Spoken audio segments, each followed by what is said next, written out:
They say revenge is a dish best served cold. For Arya Drake, it was a dish served in a size 6 couture gown on the most important night of her husband's life. For years she was his shadow, the plus-size wife of millionaire industrialist Julian Drake, a woman whose worth was measured in whispered jokes and cruel sidelong glances from his high society family. They laughed at her weight. They mocked her spirit. They never imagined that beneath the layers of shame they'd heaped upon her, a queen was waiting.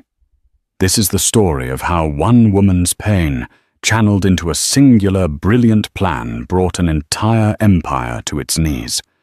One dress, one walk, and the man who had everything lost it all. The air in the Drake mansion was always thin scrubbed of any scent that might suggest life. It smelled of money, which Arya Drake had learned was a sterile metallic fragrance punctuated by the faint cloying sweetness of Beatrice Drake's signature Chanel No. 5. Beatrice, her mother-in-law, was the matriarch of this cold dynasty, a woman whose spine seemed to be forged from the same steel as the family's shipping empire. Arya had been married to Julian Drake for 5 years. On paper, it was a fairy tale. A quiet librarian from a middle-class family who had captured the heart of one of New York's most formidable bachelors. The reality was a gilded cage, and the bars were forged from her own insecurities, hammered into place each day by Julian and his family. Her crime in their eyes was simple. She was not one of them. She was not thin. She was not cruel. And she did not possess the effortless, predatory grace of the women in their circle. Julian had discovered her during a brief rebellious phase, charmed by what he called her earthy authenticity. That charm had curdled into contempt within the first 6 months of their marriage. Now her body was his favorite battlefield. Arya darling, Julian's voice, smooth as silk and just as suffocating, slithered into the master closet. It was a room the size of her childhood apartment, lined with glass-fronted cabinets, displaying his tailored suits and her collection of appropriate, that is, loose-fitting and dark-colored dresses. She was struggling with a zipper, her breath catching in her throat. The dress was a deep emerald green, a beautiful color she would have loved had it not been a trap. Julian had bought it for her for his parents' 40th anniversary dinner. He'd presented it to her with a flourish, a kiss on the cheek that felt more like a brand. A little something to inspire you, he'd murmured. He knew her size. He knew this dress was at least 2 sizes too small. He appeared behind her in the mirror, already immaculate in a Tom Ford tuxedo. His handsome face, the one that graced the covers of business magazines, was tightened into a familiar mask of impatience. Still at it. "We're going to be late. My parents detest tardiness. It's a bit snug." "Julian," Arya said, her voice small. Humiliation was a hot flush creeping up her neck. He sighed a theatrical sound of long suffering. He placed his hands on her shoulders, his grip just a little too tight. His eyes met hers in the mirror, and they were cold, devoid of the affection he performed for cameras. "Snug, Arya. It's a dress, not a corset. Perhaps if you'd shown a little more discipline after that trip to Italy." He was referring to a vacation 2 months prior. The only 2 weeks in the last year. She'd felt a sliver of happiness enjoying pasta without a running calorie count in her head. He had punished her for it ever since. "I've been careful," she whispered a futile defense. "Clearly not careful enough," he said, his voice dropping to a conspiratorial whisper, as if sharing a secret rather than delivering an insult. He stepped back, his gaze sweeping over her struggling form in the mirror. You know, my mother was just saying the other day how she worries about your health. The Drake name carries a certain image, Arya. People look at you and they see me. They see our family. What do you think they see right now? They saw a woman trapped. A woman whose spirit was being slowly, methodically crushed. He gestured dismissively. Fine. Wear the black sack you always wear. Just try to stand behind Clara in the photos. Her thinness is very flattering to others. The words struck her with the force of a physical blow. Clara Julian's younger sister was a wraith-like creature who seemed to subsist on champagne and resentment. She had made Arya the butt of her jokes from the day they met. Arya felt the familiar sting of tears, but refused to let them fall. Crying only ever seemed to amuse him. She peeled off the beautiful green trap and pulled on a shapeless black dress, the fabric feeling like a shroud. As she fastened a simple pearl necklace, a gift from her own mother, her hands trembled. The anniversary dinner was held at the Four Seasons, in a private room dripping with crystal and old money. The entire Drake clan was there, along with their inner circle of bankers, politicians, and socialites. Arya felt like a clumsy pigeon that had wandered into an aviary of peacocks. Beatrice greeted her with a kiss that didn't land her perfectly painted lips puckering an inch from Arya's cheek. Arya, dear, that dress is certainly a choice. Very slimming. The compliment was a perfectly aimed dart. Happy anniversary, Beatrice. You look stunning, Arya said, her voice practiced and polite. Thank you, dear. 40 years with Alistair. It takes work. And maintenance. Beatrice's eyes did a quick, critical scan of Arya's body, from head to toe. The message was clear. Arya was failing at maintenance. Dinner was an agonizing ballet of veiled insults. Every conversation seemed to circle back to discipline, appearance, and legacy. I just read about the benefits of intermittent fasting, Clara announced to the table, her bright, malicious eyes flicking to Arya. It's simply incredible for one's physique. You basically just stop eating. So simple. Some people just don't have the willpower, I suppose. A few people chuckled. Julian placed a proprietary hand on Arya's, squeezing it, as if to say, Smile. Don't you dare make a scene. She smiled. It felt like her face was cracking. She took a sip of water, her plate of exquisitely prepared sea bass untouched. She knew if she ate it, there would be a comment. If she didn't, there would be a different comment. There was no winning move. The true nightmare began with the cake. It was a magnificent, multi-tiered creation, a testament to the family's wealth and endurance. After the ceremonial cutting, the waiters began serving slices. When a waiter approached Arya, Julian held up a hand. "Oh, none for my Arya," he said, his voice booming with false joviality. "She's on a rather strict health regimen. Aren't you, darling?" The table fell silent. Every eye turned to her. It was a public shaming orchestrated by her husband. He was showcasing his control, his disappointment, all under the guise of caring for her well-being. "Just a small piece," Arya said, trying to keep her voice even. Her heart was hammering against her ribs. "Nonsense!" Beatrice cut in her tone like chipping ice. "Julian is right.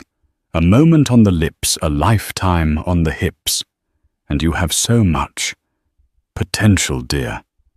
It would be a shame to waste it." The phrase hung in the air, so much potential. It was what they'd been saying for 5 years. It meant you are not good enough as you are. Clara twisted the knife. She leaned forward, a conspiratorial smirk on her face. "Besides, we can't have you splitting the seams of that lovely new dress Julian bought you, can we? The green one. He told me all about it. Such a shame it didn't accommodate." The laughter was quiet at first, a few titters. Then, fueled by champagne and casual cruelty, it grew. It was a wave of sound that washed over Arya, drowning her. She looked at Julian, pleading with her eyes. He just smiled, a thin, satisfied smile, and squeezed her hand again. He was enjoying this. This was the point. She felt a strange sort of detachment, as if she were floating above her own body, watching this poor, sad woman be dismantled for sport. She saw the smirks, the pitying looks, the undisguised contempt. She looked at the faces of the most powerful people in the city, and she saw nothing but ugliness. She excused herself from the table, her movements stiff. No one tried to stop her. As she walked toward the restroom, she could feel their eyes on her back. Her safe black dress suddenly feeling like a spotlight. In the cool marble sanctuary of the ladies' room, she gripped the edge of the sink, staring at her reflection. The woman looking back was a stranger. Her eyes were dull, her face puffy from unshed tears. She had been so busy trying to be the woman they wanted, she had forgotten the woman she actually was. The girl who loved books, who had a quick wit, who felt things deeply. They had tried to starve her not just of food, but of her very self. A new feeling, cold and hard, began to form in the pit of her stomach. It wasn't sadness. It wasn't shame. It was rage. A pure, clarifying rage. They thought this was a game. They thought they could break her. They laughed at her weight, at her dress, at her very existence. Standing there under the unforgiving lights of the most expensive restaurant in the city, Arya Drake made a silent vow. They wanted to see a transformation. She would give them one. They wanted to talk about discipline. They hadn't seen anything yet. They thought her weight was her weakness. She would make it her armor. They thought her silence was submission. It would become her weapon. They had laughed their last laugh at her expense. The next time she walked into a room like this, they wouldn't be laughing. They would be ruined. The war had been declared, and they had no idea she was about to start fighting back. The days following the anniversary dinner were a blur of calculated obedience. On the surface, nothing had changed. Arya remained the quiet, accommodating wife. She smiled when Julian made his little jokes. She nodded when Beatrice gave her unsolicited advice on diet and deportment, and she endured Clara's venomous barbs with the same pained stoicism. But behind her carefully guarded eyes, a revolution was taking place. The rage she'd felt in the marble restroom had not dissipated. It had crystallized into a diamond-hard core of purpose. Her first move was small, almost laughably so. She started walking. Every morning before Julian or any of the staff were awake, she would slip out of the mansion and walk through the manicured, sleeping streets of their wealthy enclave. At first it was a struggle. Her body, neglected and burdened by stress, protested. But she pushed through the pain, her mantra a silent, rhythmic chant of their names: Julian, Beatrice, Clara. Each step was a tiny rebellion. She didn't join a fancy gym. That would be too noticeable. Julian would either mock it as another failed attempt or try to co-opt it, hiring a celebrity trainer to better mold her into his ideal. Her transformation had to be entirely her own, forged in secret. She found a small, gritty boxing gym in a less fashionable part of town, a place that smelled of sweat and effort, not money. She paid in cash. Her trainer, a grizzled ex-fighter named Sal, didn't care about her last name. He only cared about her right hook. "You got a lot of anger in you," he'd grunted after their first session, as she gasped for breath, her knuckles raw. "Is that a bad thing?" she'd asked. Sal had grinned, a flash of gold in his mouth. "In here, it's fuel." The physical exertion was a release, but Arya knew that a toned body alone wouldn't win this war. Julian's power wasn't in his physique. It was in his fortune, his connections, his name. She needed to understand the architecture of his empire before she could figure out how to demolish it. She began to listen. Truly listen. For 5 years, she had tuned out the endless talk of mergers, acquisitions, and stock portfolios. It was Julian's world, a world she had been made to feel too stupid to enter. Now she absorbed every word. At dinner parties, while the other wives discussed florists and vacation spots, Arya would position herself near the men, her expression one of mild wifely disinterest, while she mentally recorded every mention of a holding company, every whispered rumor about a competitor, every boast about a regulatory loophole. Her status as the dim-witted plus-size wife was the perfect camouflage. No one noticed her. No one suspected she was anything more than a decorative piece of furniture.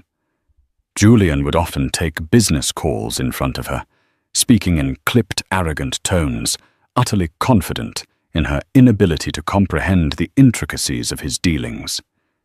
He was discussing a hostile takeover of a smaller tech firm, a company called Innovate Dynamics, run by a man named David Chen.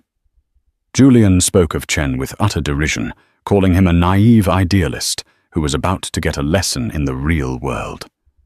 Arya filed the name away. Her next step was to find an ally. She couldn't do this alone.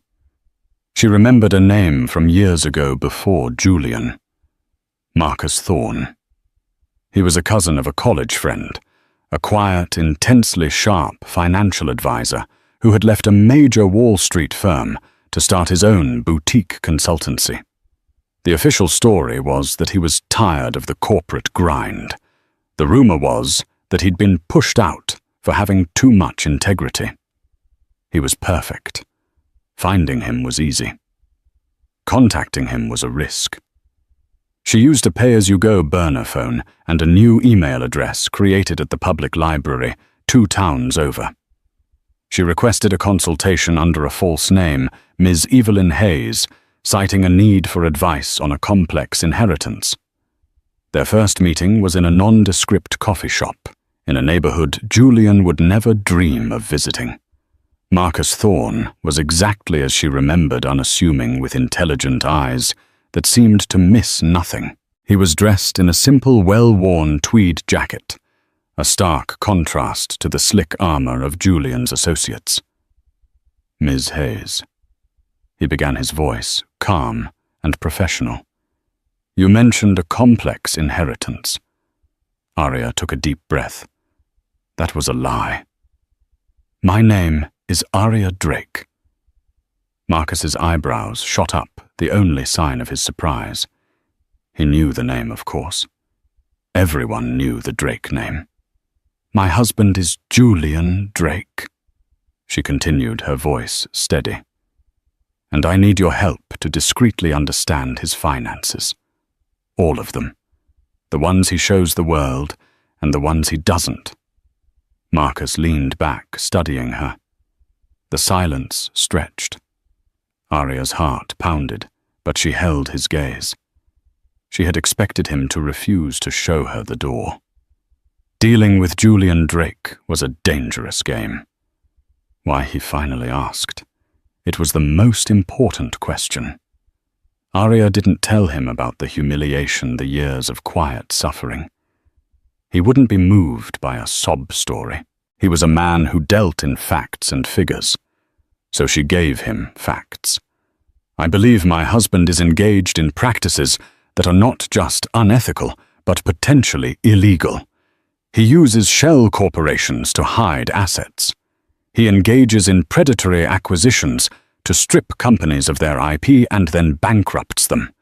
He treats people like they are disposable commodities. I was one such acquisition, and I am no longer willing to be a party to it. She saw a flicker of something in his eyes, respect. This is a significant risk, Mrs. Drake, he said slowly. For both of us.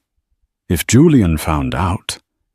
He won't, Arya said, a certainty in her voice that surprised even herself. Because he doesn't see me. To him, I am a foolish, overweight woman who is interested in garden parties and charity luncheons. He has no idea who I am. That is my greatest advantage. Marcus was silent for another long moment, tapping a pen against his notepad. Then he gave a slight, decisive nod. Okay, Arya Drake. Where do we begin? That was the day the silent architect found her master builder. Their work was meticulous and clandestine. Arya became a sponge. Marcus would give her concepts to study leveraged buyouts, offshore accounts, derivatives trading, and she would devour the information in the mansion's vast unused library, a place no one ever thought to look for her. She learned to read financial statements to trace money through labyrinthine corporate structures. She used her invisibility to her advantage. While Julian was at the office, she would go into his home study. He was arrogant, so his security was lax. His main password was the name of his first polo pony, Triumph. It was pathetically predictable. She never moved a thing. She used her phone to photograph documents, balance sheets, and private ledgers, uploading them to a secure encrypted cloud server that Marcus had set up. She discovered the depth of his deceit was far greater than she had imagined. He was using a series of shell companies registered in the Cayman Islands to undervalue his assets and evade millions in taxes. He had a slush fund for corporate espionage, paying informants to gather dirt on his rivals. And the takeover of Innovate Dynamics, the company run by David Chen, was particularly ugly. Julian wasn't just trying to acquire it. He was actively sabotaging it, planting false rumors to drive the stock price down so he could buy it for pennies on the dollar. The information was a weapon, and Marcus taught her how to sharpen it. Information is only powerful if you know when and how to deploy it, he explained during one of their secret coffee shop meetings. Dumping it all at once creates chaos, but it might not achieve your objective. You need to think like a military strategist. A small, targeted strike can cause a cascade of failures. He pointed her toward a key vulnerability. Julian's entire empire was built on a foundation of debt, leveraged against the perceived value of his publicly traded company, Drake Industries. His reputation was his currency.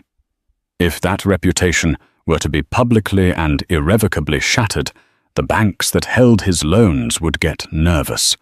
The shareholders would panic. The house of cards would collapse. Arya's personal transformation continued in parallel. The pounds she shed from boxing and walking were replaced by muscle and a steely confidence. Her mind, once fogged by depression and shame, was now sharp and clear. For the first time, she was eating not to fill a void, but to fuel her body for the fight ahead. She started buying her own clothes, simple, elegant, well-fitting pieces, and keeping them at a small storage unit she'd rented.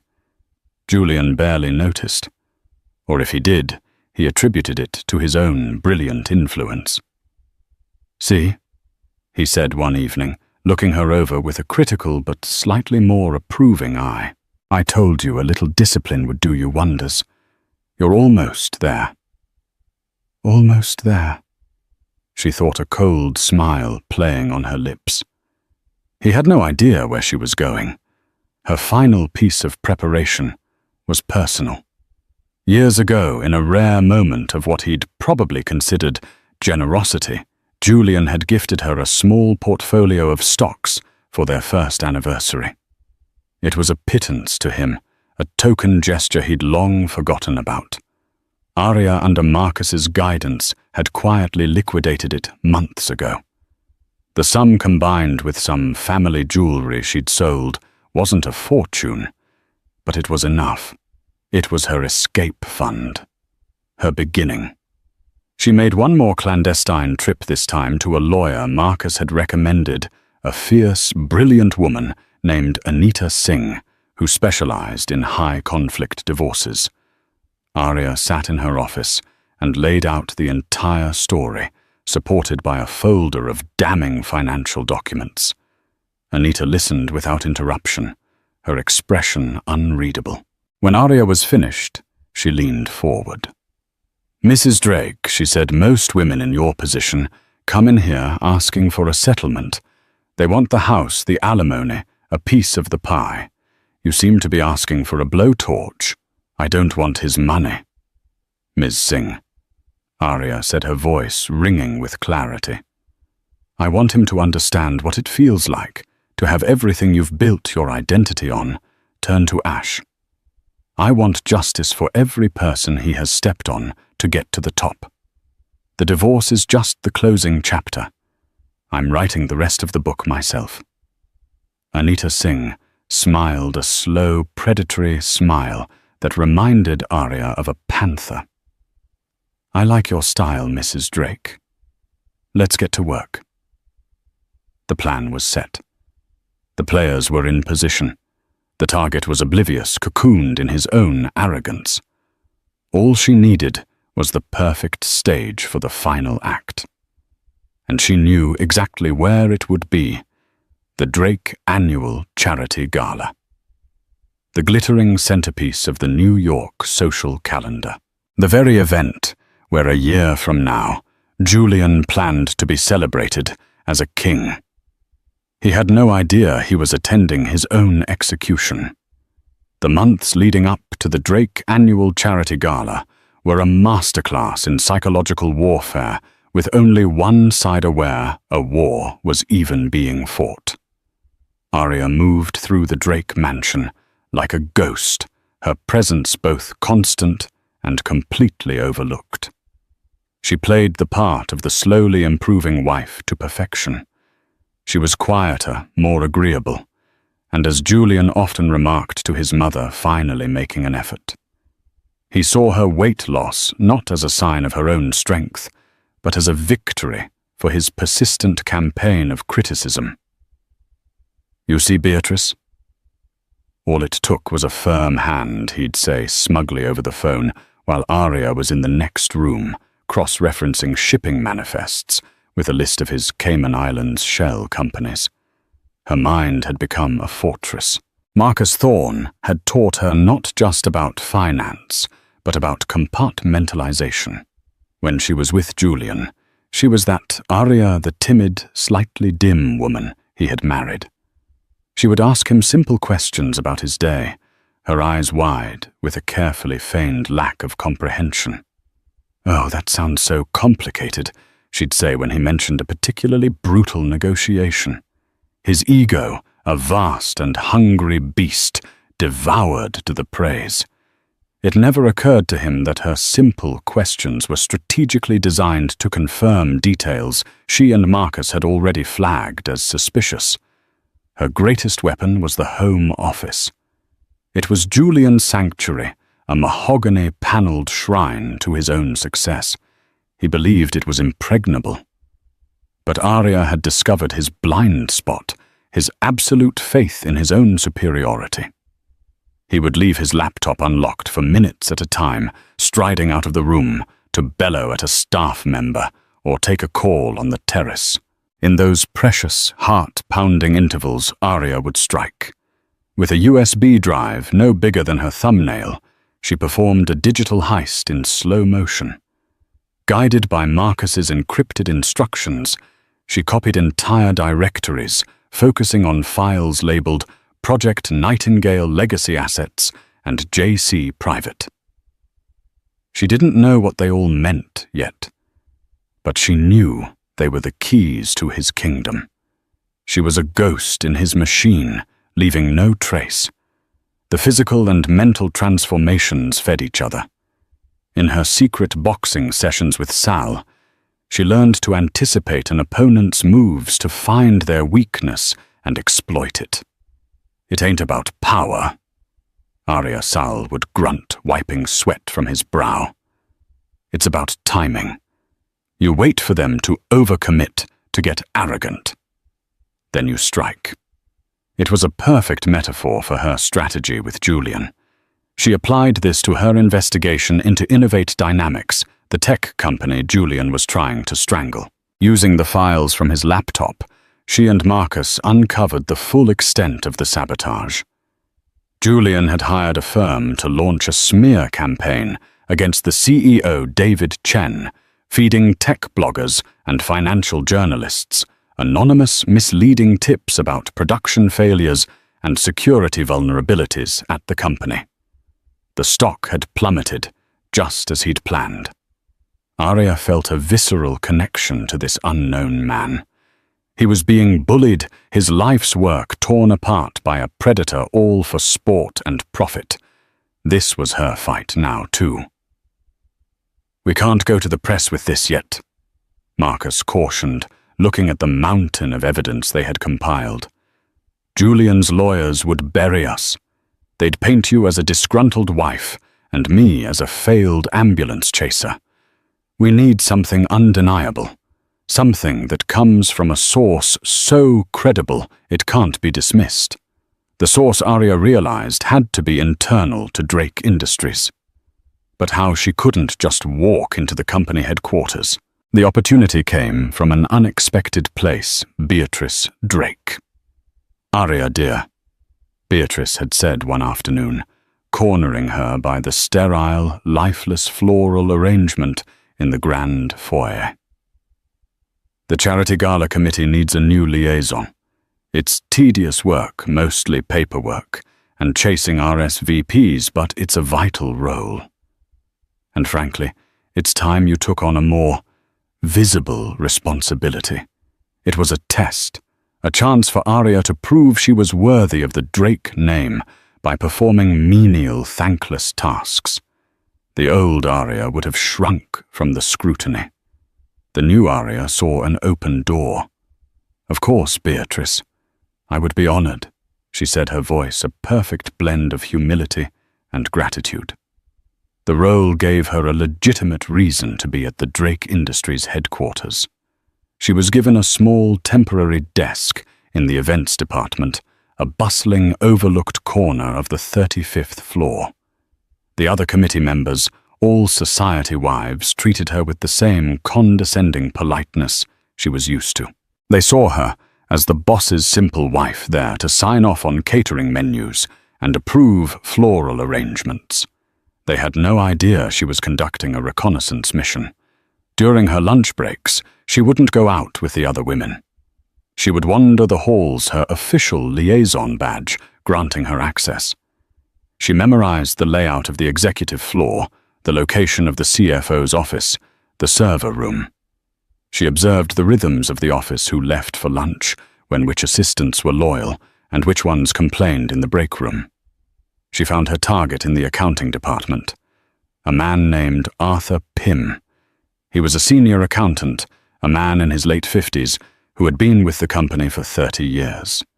He was quiet, meticulous, and as Arya learned from a gossipy events coordinator, had been repeatedly passed over for promotion in favor of younger, slicker men who were part of Julian's inner circle. Arthur was old school, a man of integrity in a den of sharks. Arya didn't approach him directly. That would be too risky. Instead, she used the information she'd gathered to set a subtle trap. From Julian's private files, she knew he was using a specific subsidiary, North Star Holdings, as the primary vehicle for his tax evasion scheme. The subsidiary was funneling money to the Caymans, but it was being recorded in the company's internal books in a way that was highly irregular. It was a time bomb waiting for an auditor to find it. Using an anonymous email account and a public Wi-Fi network, Marcus sent an email to the top 4 senior partners at the firm that handled Drake Industries' official audits. The email was brief and pointed. As a concerned shareholder, I suggest a closer look at the asset transfers to North Star Holdings in Q3 and Q4 of last year. The numbers don't add up. The email didn't need to be proven, it just needed to plant a seed of doubt. A formal audit was a legal process. An informal inquiry from a nervous partner, however, was something else entirely. As they predicted, the partners didn't launch a full investigation, but they did get spooked. They sent a quiet request to the Drake Industries CFO for clarification on the North Star accounts. The CFO, a Julian loyalist named Greg, knew exactly what this was. He needed to bury it fast.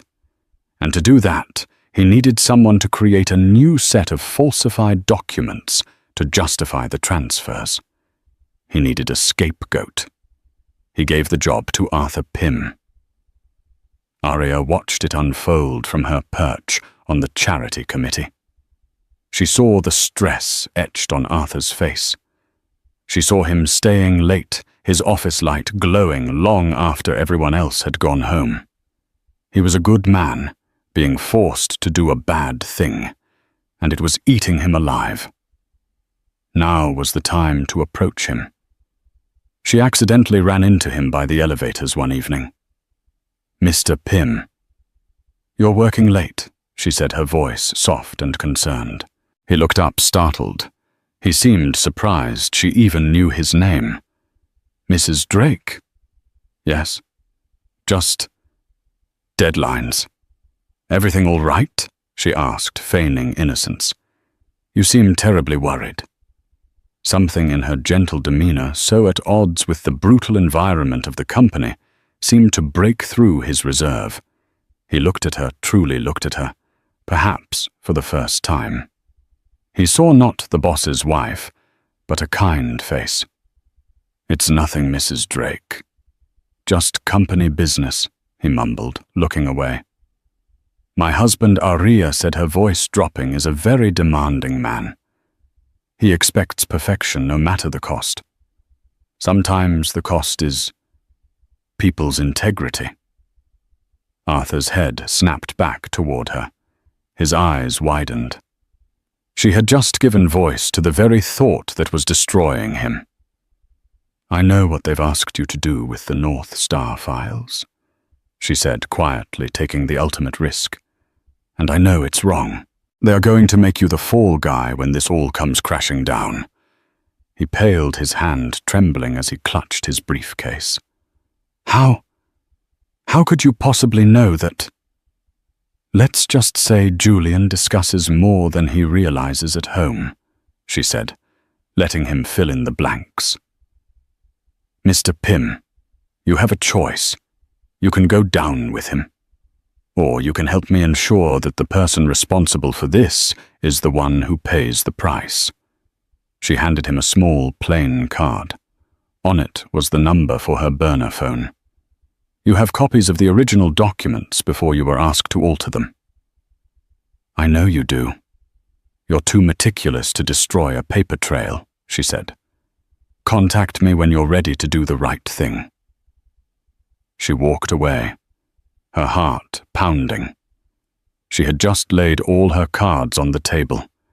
If Arthur went to Julian, it was all over. For 2 agonizing days, her phone remained silent. She barely slept. She went through the motions of her life, a knot of dread in her stomach. Julian was more arrogant than ever, high on the thrill of his impending Innovate Dynamics acquisition. Then on the 3rd night, the burner phone buzzed. It was an untraceable number. Mrs. Drake, a trembling voice, said, "It was Arthur Pym. I have the files, the real ones. What do you want me to do?" Relief washed over Arya, so potent it almost brought her to her knees.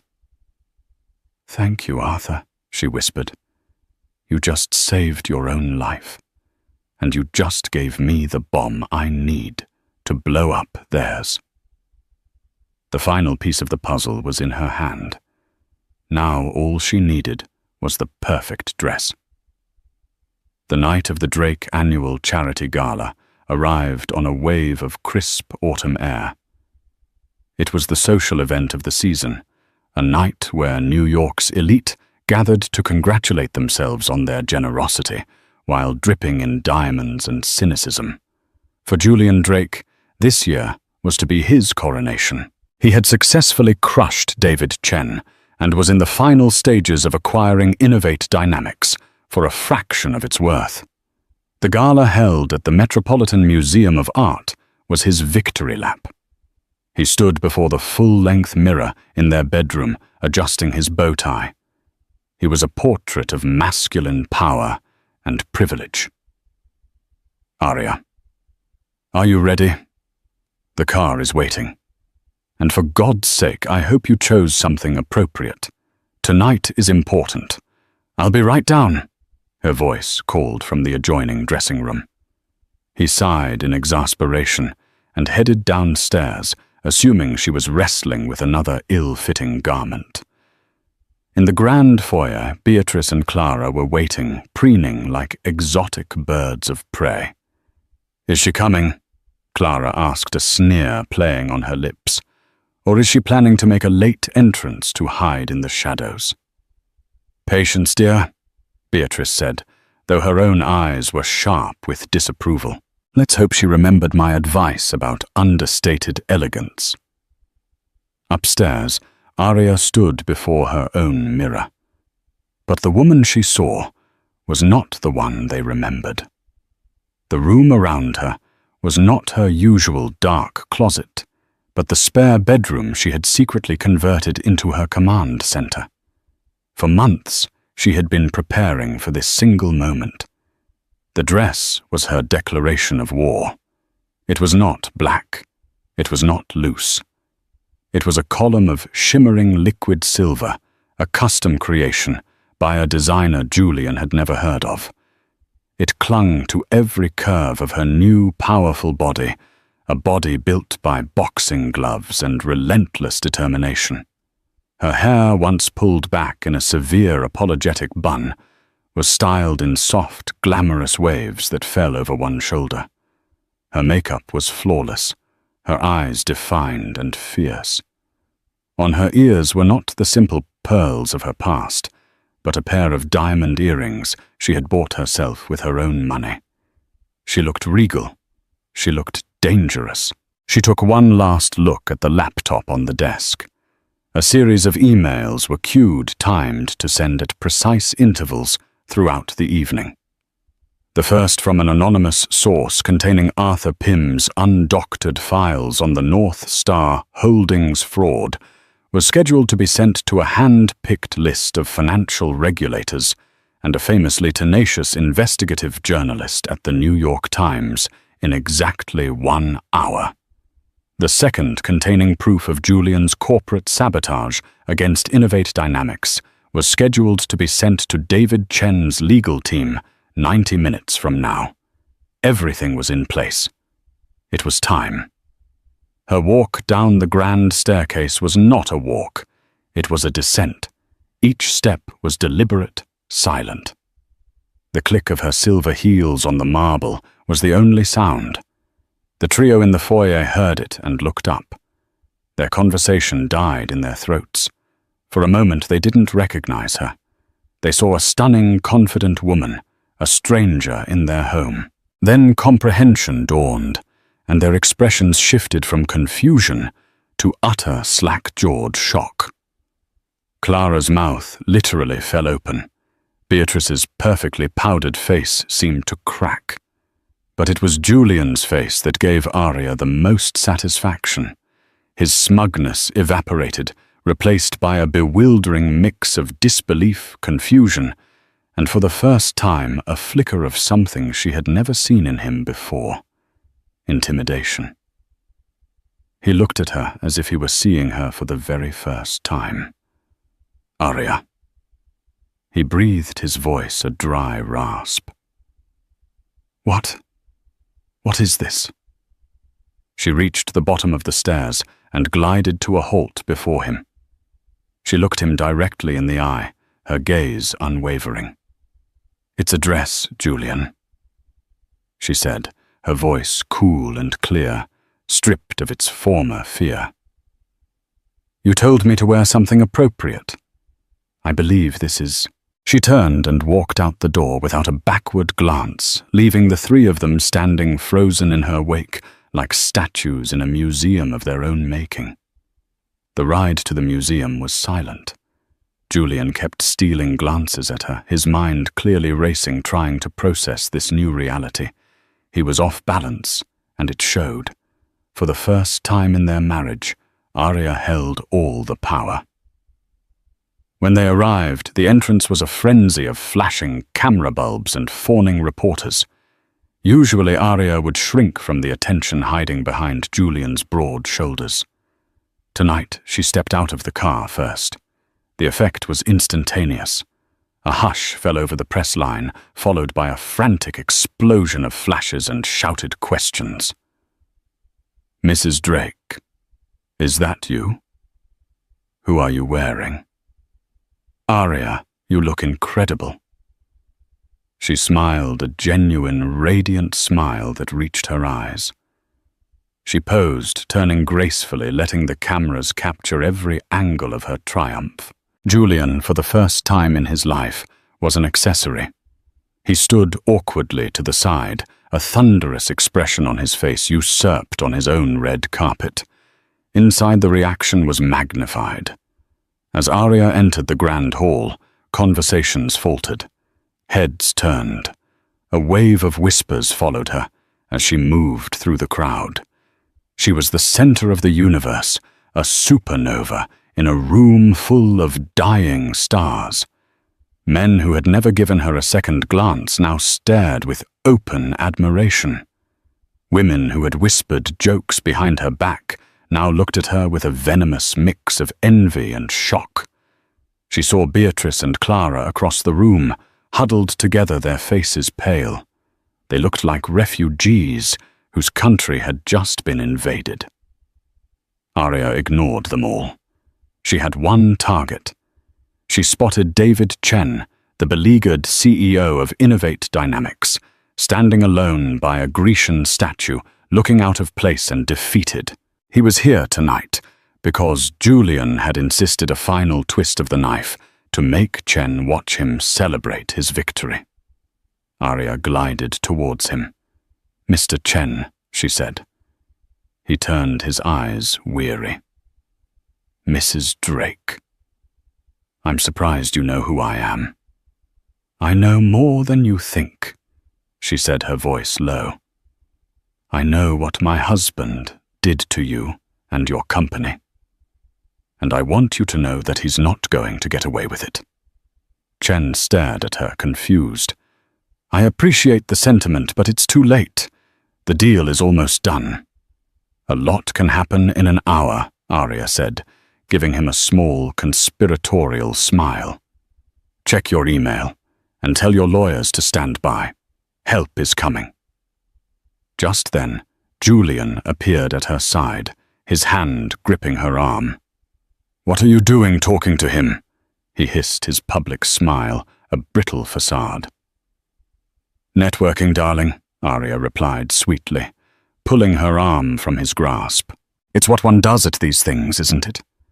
She moved away, leaving the two men staring after her. The first email, she knew, had just been sent.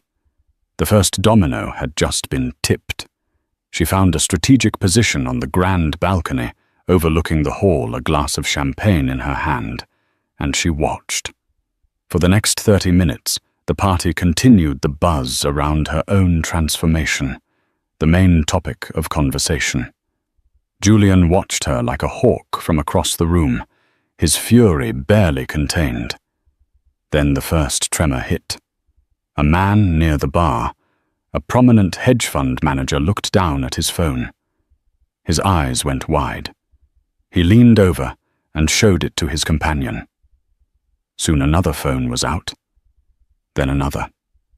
A low, anxious murmur began to ripple through the crowd, spreading faster than a virus. The journalist from the New York Times, a woman with a reputation for tearing down giants, was now working her phone, her face a mask of intense concentration. Julian saw it, too. His own phone buzzed. He looked at it, and the color drained from his face. He looked up, his eyes frantically, searching the room until they locked with Aria's. She simply raised her glass to him in a silent toast. That's when he knew. Panic began to set in. The CEO of the bank that held Julian's largest loans was now in a frantic, whispered conversation with his aides. People were starting to move toward the exits, their faces grim. The festive atmosphere had curdled into one of pure dread.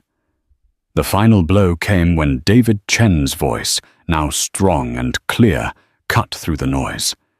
He was on the phone, but he was speaking loudly enough for everyone nearby to hear. Yes, that's right. Irrefutable proof of stock manipulation and corporate sabotage.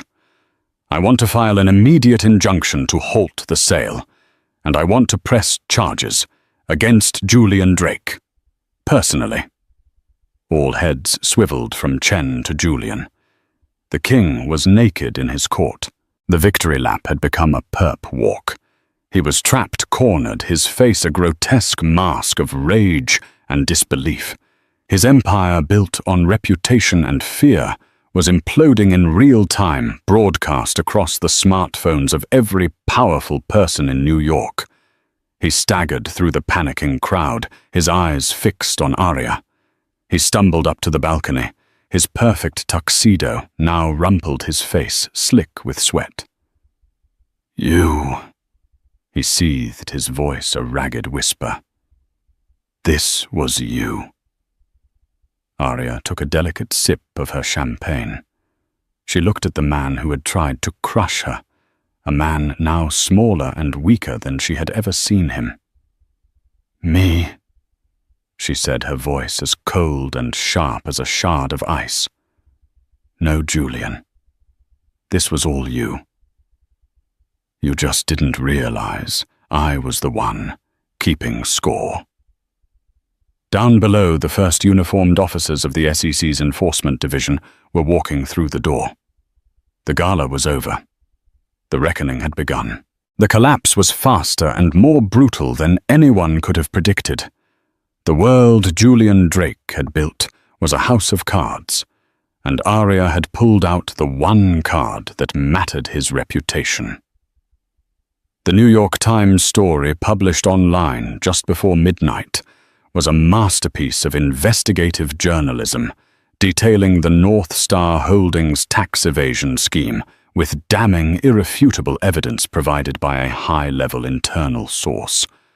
By morning, the stock of Drake Industries had been suspended from trading, but not before its value had been virtually wiped out in pre-market activity.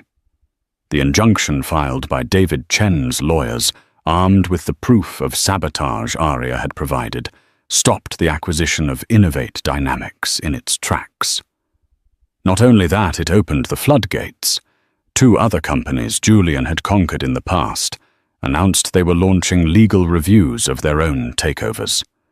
The predators were circling, and for the first time, Julian was the prey. Aria had left the gala a free woman. She didn't go back to the mansion. She went to a discreet luxury hotel suite that Marcus had booked for her under her old name, Aria Vance. She turned off her phone and slept for 10 hours, a deep, dreamless sleep, the first she'd had in 5 years. When she awoke, the world had been remade. The next few days were a media firestorm. Photos of Julian looking haggard and broken, being hounded by reporters, were plastered everywhere. The headline that gave Aria a grim sense of satisfaction was in the Daily News, beside a stunning photo of her from the Gala the Drake come-down. How the plus-size wife became a Titan slayer. Anita Singh. Her lawyer handled everything. She filed for divorce, citing irreconcilable differences, and attached a motion stating that Arya was relinquishing any and all claims to Julian's assets, a move that stunned the legal community and painted her as a woman of principle, not a gold digger. It was a strategic masterstroke. She wasn't taking his money. She was leaving him to drown in his debts. The banks called in his loans. His credit lines were frozen. The lavish lifestyle, funded entirely by leverage and lies, evaporated overnight. The mansions, the private jet, the polo ponies, all were seized as collateral. Beatrice and Clara were not spared. Their fortunes were inextricably tied to Julian's. They were social pariahs, their names synonymous with fraud and disgrace. The invitations stopped coming. The friends stopped calling. Clara had a very public meltdown in Bergdorf's when her credit card was declined. It was a pitiful, ugly end to their reign of casual cruelty. A week after the gala, Arya agreed to see him. Not because he asked, but because she needed to close the chapter herself. She chose the location, a drab, anonymous meeting room in Anita Singh's law office, a neutral ground where he held no power. He looked like a stranger. The bespoke suit was gone, replaced by a rumpled off-the-rack jacket that hung loosely on his frame. He had lost weight, but it wasn't the healthy, vibrant transformation she had undergone. He looked gaunt, haunted. The arrogance in his eyes was gone, replaced by a hollow, desperate confusion. "Arya," he began, his voice raspy. "Why?" It was the same question he had asked on the balcony, but now it was not a demand, but a plea. He genuinely didn't understand. Arya sat opposite him, calm and poised. "You've had a week to think about it, Julian. Have you come up with any ideas?" "This is about the money," he guessed, shaking his head. "You wanted more. You could have just asked for a better settlement. You didn't have to burn everything to the ground." Arya almost laughed. It was so perfectly him. Even in his ruin, he believed the world revolved around money. This was never about money, she said, her voice even. "I don't want a single dollar from you. I have my own." This was about respect, a concept you are only just beginning to understand now that you've lost it. She leaned forward. "Let me make it clear for you. Do you remember your parents' 40th anniversary dinner, when you held up my plate and announced to a table full of people that I was on a health regimen? Do you remember the sound of them laughing when Clara talked about the green dress that didn't accommodate me?" He stared at her, a flicker of memory in his eyes. He clearly remembered, but he didn't understand its significance. To him, it was a throwaway moment. To her, it was the lighting of the fuse. "You spent 5 years trying to make me smaller. Julian," she continued, "you chipped away at my confidence, you insulted my intelligence, you mocked my body. You thought my worth was something you could dictate.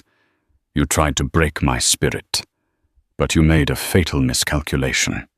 You thought I was weak because I was kind.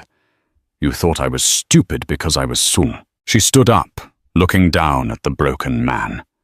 "Every time you made a joke at my expense, you were handing me a stone. Every time your mother looked at me with contempt, she was handing me a stone. Every time your sister sneered at me, she was handing me a stone. I just waited. I collected them all, and I used them to build the foundation of your downfall. You didn't do this for justice for David Chen or your accountant. You did this for revenge," he whispered, his face ashen. "You're wrong," Arya said, her voice softening for the first time, not with pity, but with a profound finality. "Revenge is a hot, messy emotion. What I did was calculated. It was a rebalancing of the scales. You built an empire on the idea that people were disposable. I simply proved that one of those disposable people could be the one to dispose of you. She walked to the door. Goodbye, Julian. I hope you learn to live with being a man of no importance. I, on the other hand, am just getting started. She left him there and never looked back. The months that followed were a whirlwind. David Chen, his company saved and his reputation restored, became a fierce ally. He and Arya, along with Arthur Pym, who was given full immunity for his testimony, partnered to create a new venture. They launched a venture capital fund with a unique mission to invest in tech startups with ethical leadership specifically seeking out founders from underrepresented backgrounds who had been overlooked by the traditional predatory VCs like Julian. Arya, once the silent wife, became the firm's public face. She was a natural. She was sharp, empathetic, and her story resonated with millions. She was no longer Arya Drake, the millionaire's wife. She was Arya Vance, the self-made woman who had taken on the establishment and won. She bought a beautiful brownstone in Brooklyn, a home filled with books, light, and the smell of fresh-baked bread, all the things her old life had lacked. She was finally living in a space that felt like her own. One afternoon, sitting in her sun-drenched living room, she saw a news item online. Julian Drake had pleaded guilty to 2 counts of fraud and was sentenced to a minimum of 5 years in a federal low-security prison. The accompanying photo showed a shell of a man being led away in handcuffs. She felt nothing. No joy, no pity, no anger. He was simply a ghost from a life that was no longer hers. Her victory wasn't in his imprisonment. It was in her own liberation. It was in the quiet confidence she now wore as comfortably as a favorite sweater. It was in the purpose she found in helping others build their dreams. She had been laughed at for her weight, but she had learned her true worth had nothing to do with the numbers on a scale.